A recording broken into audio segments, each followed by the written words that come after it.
Welcome to Simple Scotch Reviews. Here we have a comparison between Aberfeldy 12-year-old and Aberfeldy 21-year-old.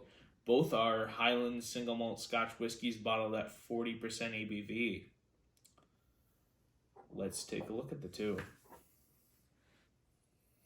So the nose on the 12-year-old is going to be, it's fresh fruit, honey, white grape almost fruit, and peach. But besides that, not much else, not overly complex. It's pleasant, but not complex.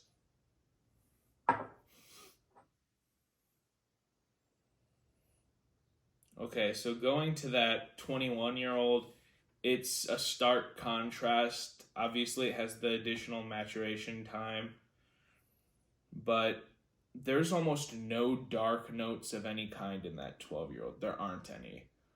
The 21-year-old, however, starts to get more of the dark richness because the additional maturation time.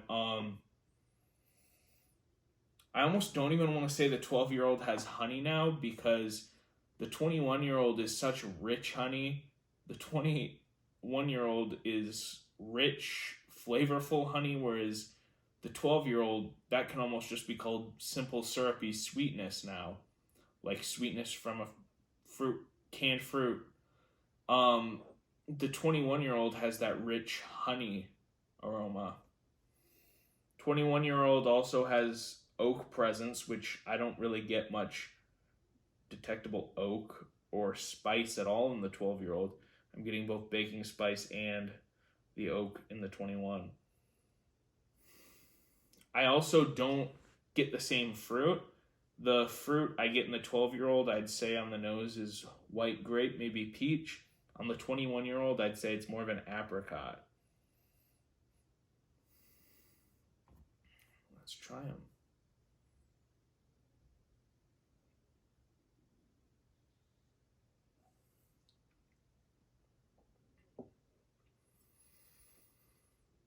So that 21-year-old hits the palate. It's rich honey.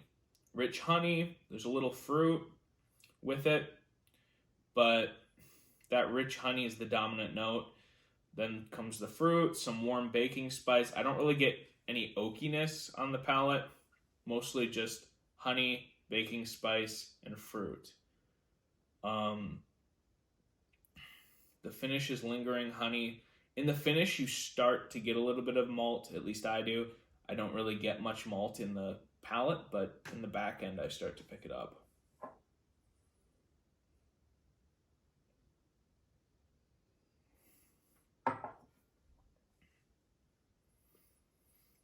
Yeah, in a word, that 12-year-old's just fresher, I guess.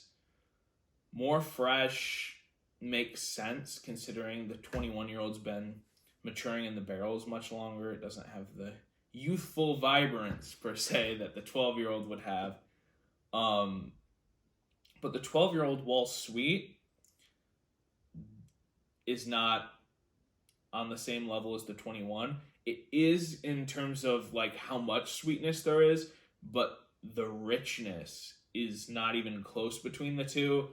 The 21-year-old has a rich honey, like actual honey flavor, whereas the 12-year-old, the honey is most just a sweetness, so you could say syrup for it too. It's not a distinct honey.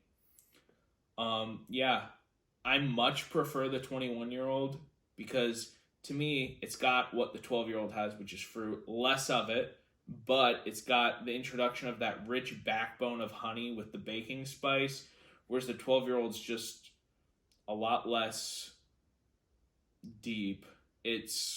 Both are very pleasant whiskeys. Don't get me wrong, the 12-year-old certainly holds its own weight when you factor in price. But I much prefer the 21. I think both are excellent.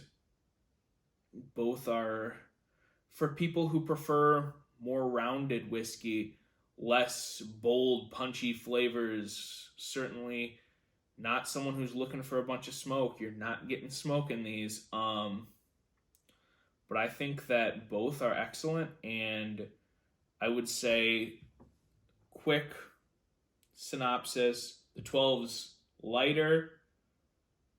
The fruit is stronger, and it doesn't have any of that baking spice or any dark note whatsoever. 21 backs off on the fruit a little, adds a bunch of honey, adds some baking spice. I prefer the 21. I don't think you can go wrong with either. I think price obviously puts the two in a different category, but neither I feel is lacking. I just feel like they're different, and I would recommend both of them. Buy both if you can, but budgetary factors come in.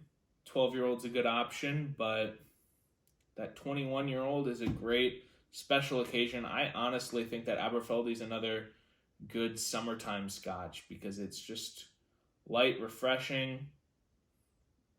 12-year-old more so even when it comes to a summertime, just fruit, light thing. The 21-year-old's sweeter and has that more richness, but I don't think you can go wrong with either. Thanks for watching.